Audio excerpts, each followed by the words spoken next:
Guys know that we're actually not going to be doing the pre-assessment. That was just kind of a fluke, but we wanted to. But what I wanted to ask you about was, what did you notice about the way that you felt when you were doing the pre-assessment versus when you had the LED and could work with other people? Anxiety. I kept wondering if I was in the right session. Right. So we wanted to use this exercise as a way of really illustrating that there are multiple ways of teaching and learning the same thing, right? So you can either have the pressure of having to know it all yourself and having to bring it all the information yourself, or you can learn it collaboratively. So one style of teaching tends to be in the more formal education setting. The other tends to be found more in the more informal setting. I know a couple of you said you were coming from libraries. Some of you were coming from school districts.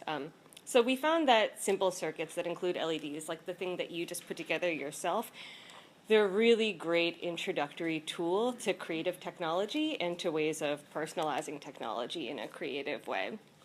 So this is actually called physical computing. You guys took your first step towards physical computing today, which is really exciting and really cool. And just something as simple as an LED and a coin cell battery, it's a really great entry point to combining technology with literacy. And so basically you've made electricity into something that you can hold in your hand. And here's an example of what I say when I mean technology and literacy. So this is from one of our YOUmedia learning labs in Philadelphia. And it's a copper tape circuit. So you just using LEDs, marker, and copper tape, you're able to develop the beginnings of a narrative and the beginnings of a story. So I'm really interested in the question, how can you use technology to tell a story? How can you use things like the beginnings of physical computing in order to tell a story? So I'm the point person for the YOUmedia Learning Labs network. And as a network, we're really rethinking teaching and learning in the informal setting. So through a collaborative, more hands-on approach, where it's not so much about being tested and not about having the burden of bringing all of this knowledge with you to a place. It's about trying to figure out things together and learning and creating together. It's not really about me as the facilitator passing knowledge on to you. It's not that one-way street. It's about us learning and making things. So you can teach me and I can teach you, and we're basically equals in this. So I'm going to talk more about the larger network and some of the principles and ideas behind YOUmedia. And I'm going to be talking more at the macrocosmic level. And then I'm going to pass it over to Jen, and she'll give you more of a view of what this looks like from the day-to-day of a learning lab site here in Houston. Like I said, we're part of this YOUmedia network, and it's a national network, and it's housed in the National Writing Project. So I work out of Berkeley. It is funded by the Institute for Museum and Library Services, that's IMLS, and the MacArthur Foundation.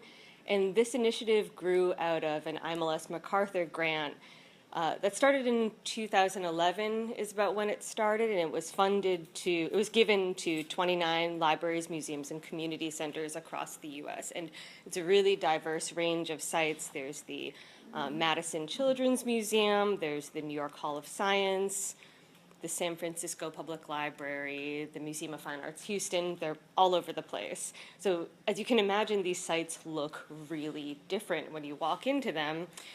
But they all have some unifying principles and some unifying ideas about how youth learn best and how facilitators learn and guide programs best.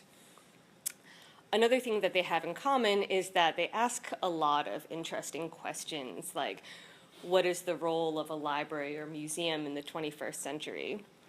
And that's some of my favorite questions. All right, so I'd like to step back and look at what many people may think of when they think of a typical traditional learning ecosystem. So in this model, school is the place where you learn and gain knowledge, and through school, you're put on this pathway to learning, whether it's through college or the workplace, I guess, which is pictured here. So typically what you've learned is assessed through tests, and as you can see, it's a very linear path of learning in school to your future, whether that's a job or a college on the way to a job. Now, if you look at this graphic, outside of that pathway, there are resources and organizations like community organizations and social media, civic institutions, the internet, that may have opportunities for learning outside of this formal pathway.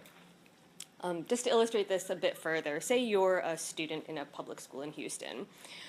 Maybe you love singing, you're interested in learning how to make music, but your school doesn't really offer any music making classes that might be relevant to you.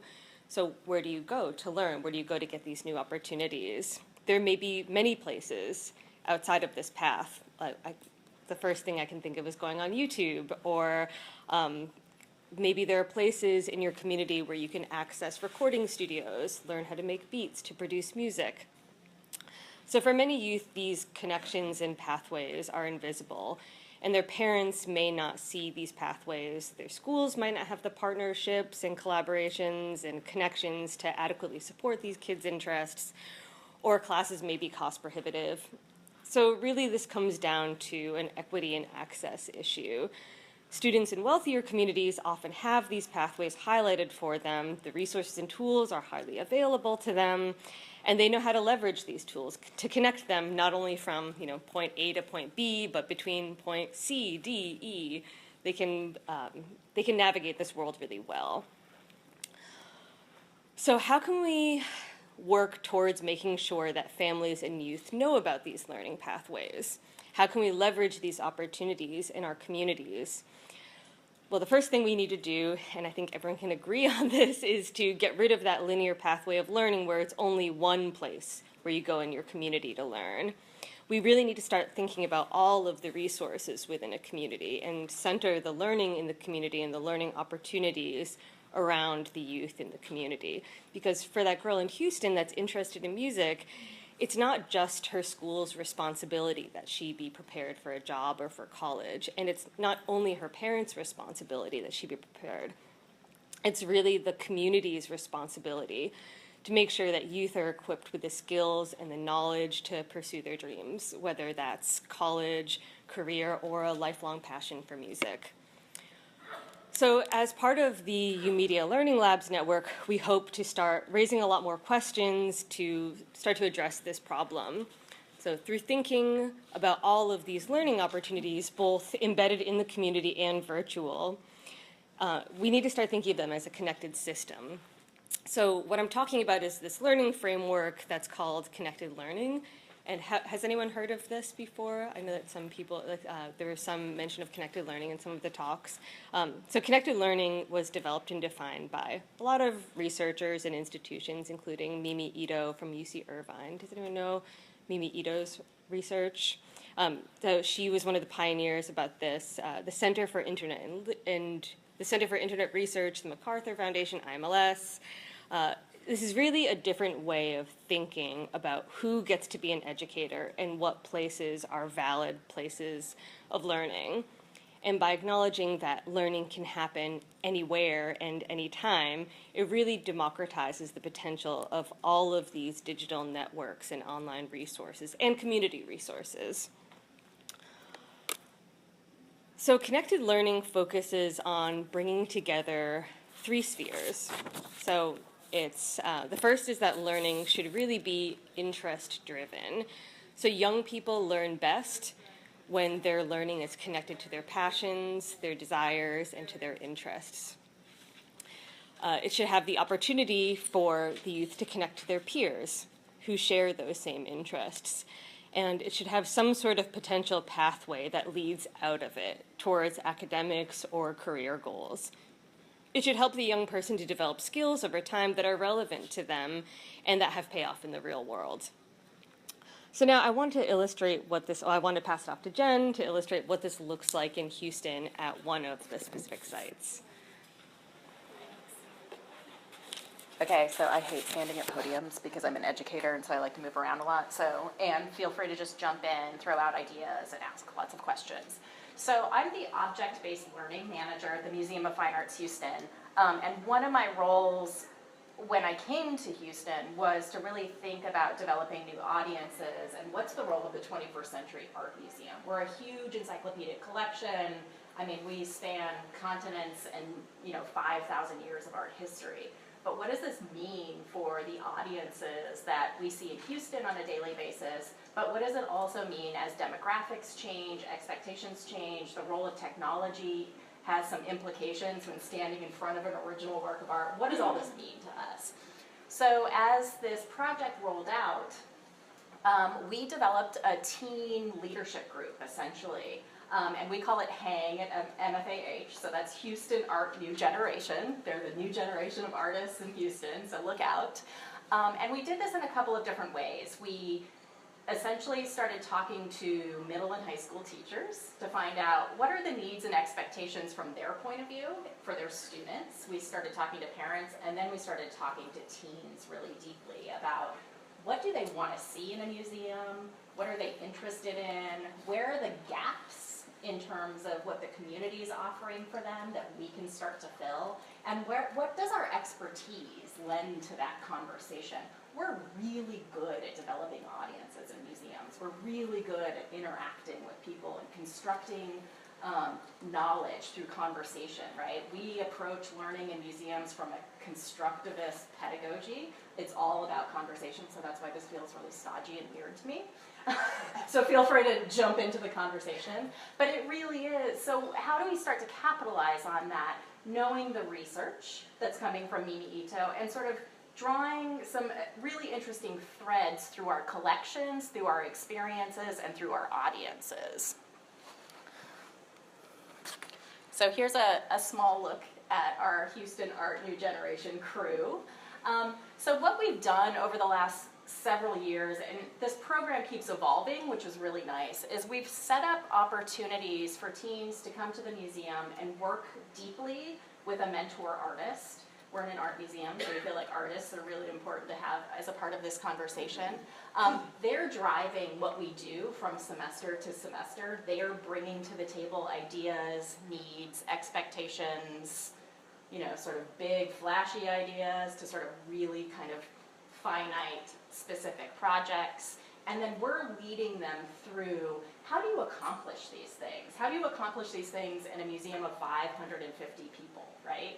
How do we start to generate real interest from their point of view to their peers? And it's kind of, it's a very loose environment. And this is tricky for museums. We say we like really loose and kind of informal programs, but the reality is we sort of follow a pretty rigid path of spend time in the galleries, then do some art making, spend time in the galleries, then do some art making, talk, do art making.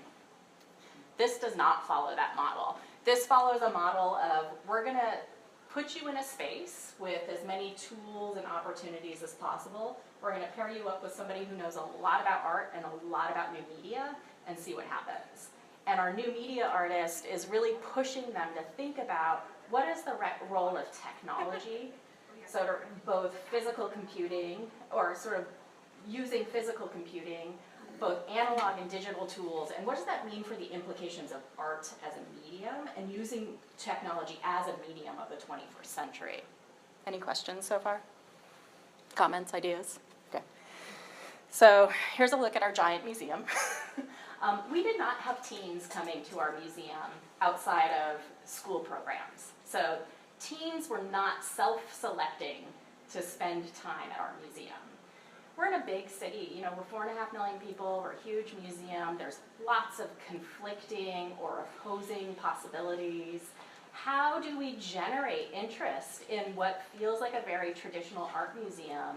How do we interest a bunch of teens to come and spend their free time with us? And that's where we really tapped the conversations with our teen group to ask them, what is it that you want to do, and what is it that your peers want to do here? So we started asking them, what's the role of the 21st Century Museum? And, they have a lot of ideas. They're very clear about what their expectations are and how they spend their free time. And what they told us is that they wanted access to people with specific types of expertise. Well, we've got a lot of that at the museum, right? And that can be anything from a curator to a conservationist, right, to the prep department who's hanging works of art in our galleries. They really wanted to deeply understand works of art and from their point of view be able to construct knowledge around those works of art. And they also wanted the opportunity to impact a museum like this sort of long term. So we started throwing around all these ideas and, chatting some more and experimenting a lot. And what we started to really think through was, what does it mean to make, right? So this maker movement is kind of picking up steam really rapidly. But for us, what are the connections between making and the Fine Arts Museum, right? Well, our walls are full of evidence of making and creating. Whether it's a 14th century portrait to something, a piece of digital art that was made last year, the threads are there through the productivity of critical thinking. So, we struggled a little bit of how do we get teens really excited about a 14th century portrait. It might not seem that exciting. But what we found was spending time in the galleries and talking about these original works of art really gave them the language and the perseverance and the grit to then go into a space like this and think through, how do I problem solve if I want to make something? So it looks and feels a lot like a makerspace at the museum, which is a really sort of fascinating thing. But what this also mimics in our mind is a 21st century artist studio practice. Questions, comments? Okay. So here they are, spending time in the galleries. So we meet weekly. We've been meeting weekly for 3 years now, and we sort of pick up new teams along the way. And every week that we meet, they have the option of doing essentially whatever they want. Now, this can be a terrifying thing to a lot of people, right? It's like the open-ended conversation. Where is this going to go? And if it's just an open-ended sort of learning environment, that means we have no control, right? And this can be scary to lots of people. But also, sort of, what are the outcomes? What are the learning outcomes? Well, we see this as an arc. I mean, this isn't a start-to-finish program, right? This is something that happens over a long period of time. And so some of the options that they sort of take advantage of is, when do we want to go in the galleries and talk about art? When do we want to make art? When do we just want to sit down and talk about the process of creativity? When do we want to meet with a curator to figure out what does it mean to even be a curator? What are the options of careers in museums? And then sort of, how can we start to connect that with what they're doing in their classrooms? So one of the projects that they said they really wanted to do was have a bigger impact in the museum. They wanted to see more of their peers and friends coming to the museum on a regular basis. So our film curator actually reached out to us and said, look, it could be really interesting to work with Hang and curate a series of films so they can sort of understand the process of selecting films for a public audience, making the introduction to a film, leading a Q&A session afterwards. How do we do this with a bunch of 16-year-olds, right? But she was willing to sort of go out on a limb a little bit and just say, well, let's just try it and see what happens. Of course, they ate up this opportunity. They get to work with a curator, which they're super excited about, right? But also, they were able to sort of talk about their own work within the museum in a really significant way to the public of 280 people as a captive audience in an auditorium. So here's an image. Their first film selection that they chose was called 8-Bit. And so it's a documentary film about new media artists hacking Game Boys to create music. So it aligns very much with what they're tinkering with in their studio practice at the museum, but it also elevates what people see as hacker art to the Fine Arts Museum. And so they were very cognizant of making these choices, which I think, we underestimate teens a lot of the time, So giving them the opportunity and tools to do this elevated that experience for them. So what you're looking at here is so our teens are down here on the right, standing at the podium talking to the public. And on the screen, they Skyped in the director of the film. So he too is a hacker artist. And they had a really critical conversation with this artist about what it means to hack, right? What it means to create new media art in an encyclopedic collection. I mean, they asked about sort of his career as an artist and how do you sort of pull those threads through your current studies and, how do you start to project that? And the lovely thing is that not only were they having that sort of one-to-one connection with this director as a mentor, but they were then sort of conducting this conversation with their peers. And so they've welcomed in, 280 teams to the museum to have this conversation. And what we're seeing here is that they're taking a lead within the institution. And for us, that's wildly imperative as we start to see them kind of progress through college years and then become lifelong museum goers, but also lifelong learners, right? I mean, this is capitalizing on what they want to do in its purest form and then creating those opportunities for them. I was just going to say, I have a 12-year-old at home, so I know, but people in here might not know about the whole hacking thing. I think it's got such a bad negative connotation to it, but I mean, kids are just hacking everything, and it's all about like hacking Game Boys or it's more about like getting through life, making life simpler by hacking something. So it's not so much like hacking a computer, but you know what I mean? I just wanted to clarify. Yeah, and well, it's interesting. One of their questions was, they asked him to talk a little bit about the negative connotations of hacking and sort of how that shift is it is shifting through our lexicon in terms of not being as negative. Right. And, of course, he has kids, and so he was kind of messing with them a little bit. And he said, actually, there's something really interesting about it being hacking, because there's two sort of ways to think about it. It's kind of this underground movement, which everybody, especially as a teenager, you sort of want to be involved in some sort of underground movement, right? But another way to think about that is taking something that's already working and improving it. Right. I mean, we see hacking at the museum as a second or third or fourth iteration of something. When they come up with ideas and projects, our mentor artist says, okay, well, I bet somebody's already done that. Let's find an Instructable online, let's find the forums that are talking about how to do this, and then let's improve upon it, because I already know we can improve upon it. And so how do you already take what's there and either simplify to make your life a little easier, right? Or how do you improve to make it that much better? And really what we're talking about here is problem solving in its finest iteration, right?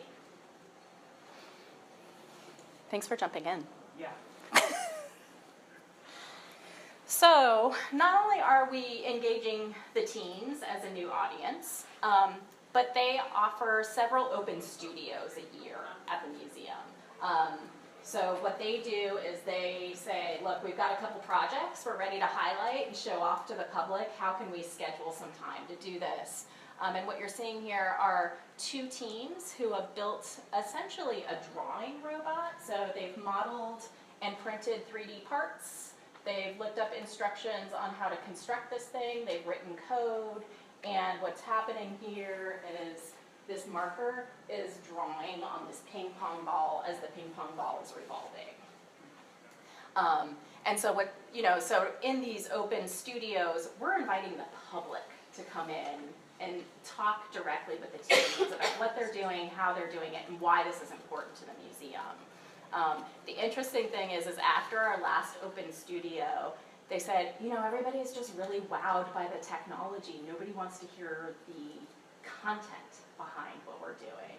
And so they're starting to rethink how can they show off their projects, but also talk about their artist intent, which, again, for the art museum is hugely important for us because, yes, the technology is a tool, but it's just a tool to sort of think more critically about art.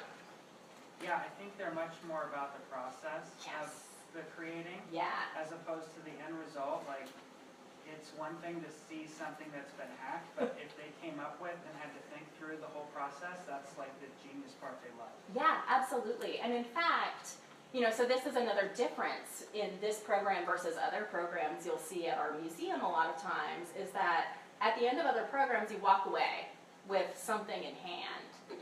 These teens rarely take anything home with them because they're often collaborative projects, but they're also way less interested in the end result and much more invested in the process of understanding it. And half the time they cannibalize these projects and turn them into something new, or just dump the parts or hack it to sort of make it into something else.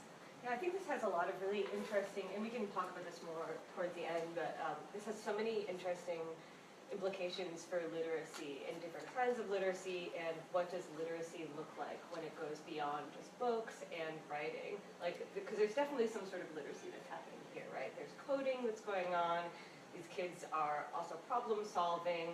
They're coming up with digital learning and literacy strategies. So I think it also raises a lot of interesting questions. Yeah, and I mean, I think this idea of literacy needs to sort of be pulled beyond this idea of kind of reading, right? I mean, we're talking digital literacy, we're talking visual literacy. We're talking about sort of the ability to connect in a transdisciplinary way, which I think the museum is a really good place to do that. I mean, when we started thinking about working with teens, you know, their course schedule at school is very siloed. You're going to go from math to language arts to science, and then maybe you'll do some art, and you're going to sort of have to switch between brains pretty quickly. But what this does is really allows art to sort of take the center of that, and working through digital literacy to then transcend the appropriate habits of mind and thinking processes that apply across the curriculum. And you know, they're pretty cognizant of this in terms of how this starts to connect to their classroom, but it's never a focus. Oftentimes they'll come back to hang and say, you know, we were doing that. I was in my computer science class, and I was 10 steps ahead of everybody because we wrote that code 2 weeks ago for the drawing robot. So there are these kind of nice anecdotal pieces of information about how what we're doing in the museum is supporting their academics, but also what how the academics are supporting what the museum is doing. And again, I mean, this is putting us on a level playing field in terms of the learning ecosystem. So the other thing that we think through, because this is a leadership group for us really, is sort of what are the qualities of good leaders, right? And sort of how do we start to cultivate those? And some of those qualities that we find really important and that the teens have given us a lot of feedback on is working in groups, right? Sort of the soft skills of managing a lot of different ideas, listening really carefully, and then kind of drawing up a plan to proceed through, whether it's a workflow. I mean, we all use this every day in our lives, right? Also, really good communication skills. So how do you communicate with somebody in order to get a project completed? Even things like, okay, so how do we source information? If we want to hack a Game Boy, what are our best sources to get to that information so that we can then iterate on it? So, of course, you know, I'm the object-based learning manager. So my big question is, you know, how does this all relate to an original work of art? Well, so the cool thing about working with YOUmedia and objects is that code is an object. And so it's one of the few objects in the museum that you can actually touch and mess around with. And in fact, we encourage you to do that. So this is an image of one of our photo curators meeting with the teens. They decided that they wanted to do some gallery talks for other teens. And so he's sort of talking with them about the importance of this original object. But when we're talking about YOUmedia, the beauty is that we can look at a piece of code. We can grab code from YOUmedia artists online and start to understand through our digital literacy sort of what are the elements there and how then can I iterate on that again. And in fact, YOUmedia artists expect you to iterate on their work. Most of them will post their work online so that you can access the code or the work of art and iterate. So again, we're really, really developing some complex critical thinking skills here. This is another form of a drawing robot. Again, they've 3D printed these sort of green components, and our mentor is sort of guiding them through, like, what are we troubleshooting here? This thing isn't exactly hanging on the wall correctly. It's not producing the image where, you know, we've written into the code. So what do we need to do here? So all of this is really peer-based learning. While it's guided by our mentor, he's asking the tough questions, right? He's pushing them to think a little more critically about things. But it's really about our teams working together to solve these problems. Jen, can you talk a little Yeah. bit about the documentation process that kids engage in? Yeah, so a couple different things. So primarily what our group has been doing is building out a website that highlights all of their projects. In fact, Andrew here in the black t-shirt, so he goes to a school for performing and visual arts, but he's a creative writer. And so he took the lead on developing this website, and he's blogging every week about what's happening in our space. And then we've got several other teams who are taking pictures and creating videos to then document the work for themselves. What is the website? It's not live yet. Oh, okay. But my card's up here, and I'm happy to share it. He's a little nervous about pushing it out there. Sure. He wants a lot of content on there before it sort of goes live. But again, this was all, it was their idea. They said, look, we're creating all these really cool projects. We want to share this with our peers. We want to be able to even use it as a portfolio as we're looking to school, right? Because these are all about 16-year-olds for the most part. And so how can we start to document that from our own point of view, which I think has more meaning, not only for them, but also for us, because we know we can, you know, write some museum-y jargon about learning and outcomes and how great this is, but from their point of view, really documenting the impact is particularly of interest to us. And then, of course, I mean, they've got really cool stuff on there. So I'm happy to send the link out. So I've touched on this a little bit, but, you know, in spaces like this, the mentor is a huge component. And as K-Fi said, the mentor is not only a facilitator of sort of helping you understand these things, but they're sort of the crux of how all of this comes together. And we've messed around thinking through what qualities does a mentor need to have, what are the skill sets that a mentor needs to have, and our mentor is a new media artist. Our hang space looks a lot like his studio space. His work involves sort of DIY culture and elevating DIY work into a fine art space. And so he was kind of the perfect fit for us. But it's interesting because they really value that sort of quality in him, his expertise, but they also really just like him as a person, right? Like he's gonna eat that, like 3 bags of Doritos with them, right? And sort of enjoy the ridiculousness of music and whatever else, pop culture, but he also can really push them to think long and hard about their work, their role at the museum, what the expectations of are from museums, and sort of how can he elevate them in a really significant way. Yeah. How many hours do these teens spend? We have, our programs are about 2 hours each week.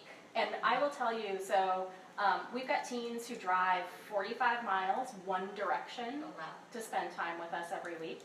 Yeah, And what day do you guys meet? Friday nights. We've dabbled in all sorts of hours. Friday nights are the only nights we can get most everybody there all the time because they can take a break from homework. Right. We've had teens last summer, so we extend our summer hours quite a bit because they're out of school. Last summer, the Warped Tour was here in town. We had 2 teens at the concert, but they took a 2-hour break to come back to hang for a few hours and then went back to the concert, which I think is a real indication of success for us if they are leaving something like a really awesome music concert to come hang at Hang. So the other nice thing about our mentor, because he has a fine arts background, he can really help them internalize what the role of technology is. in a 21st century museum. Again, this is his practice, but he has a fine arts background, so he can talk about those 14th century portraits as well as anybody at the museum can, and he can help them understand, how is this connected to a drawing robot? Or is it? So it's a grant, it's a grant, right? So the program started with a grant with funds from IMLS and special funds from the MacArthur Foundation.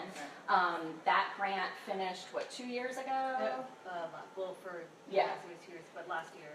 Okay, so, but you've continued the program? Yeah, a big part of our grant was looking at sustainability for the museum. It did not make any sense to do all this work and then to see the program go away.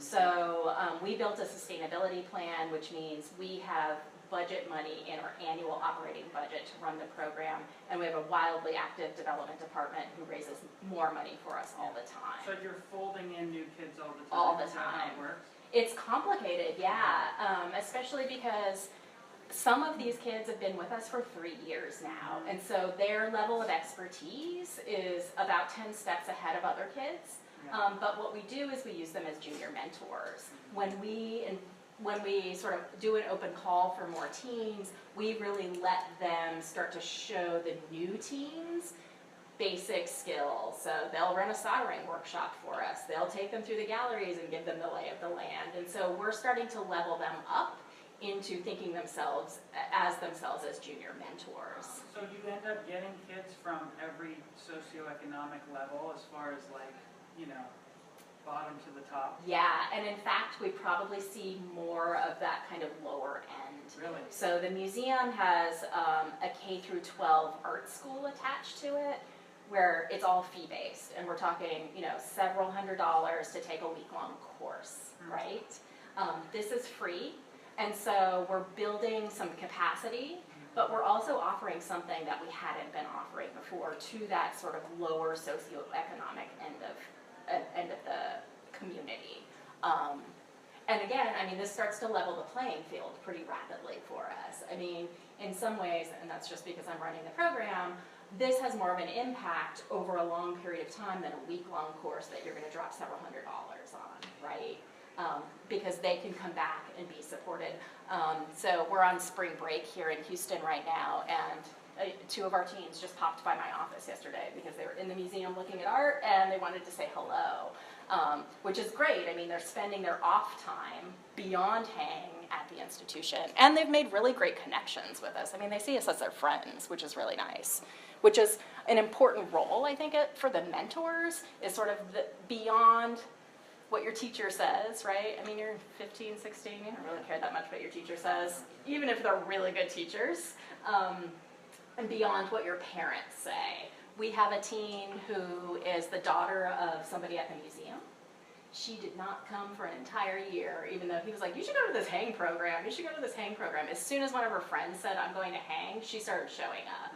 So I think the role of that important adult in your life at that point can be really significant when sort of thinking across their kind of learning ecosystem, right? Especially somebody who's, you know, sort of got some skills, kind of has the know-how, but is a really positive influence for them. I think that's it for me. Does anybody have any questions? We have about 5 minutes. Yeah. I wanted to put up a slide with our with our contact information. If you want the answers to the quiz, they're at the bottom. And we also developed a resource spreadsheet of low-cost resources. So if you want to know where to source those LEDs from, or the coin cell batteries, or low-cost or free browser-based software that we use, that's also in that low-cost resources list. Stay tuned. How many kids did you say you had in the program? So we have 50 kids on our roster. Yeah, and you know, we see anywhere between 12 to like 20 at a time. We like to keep our roster at about 50 because of school schedules. Yeah. And a lot of the sites too, we talk about like, well, do we want to have it be a drop-in program? Yeah. But I think we're kind of trying to change the language around that, so it's not so much about being drop-in, because that can be problematic for museums. Right.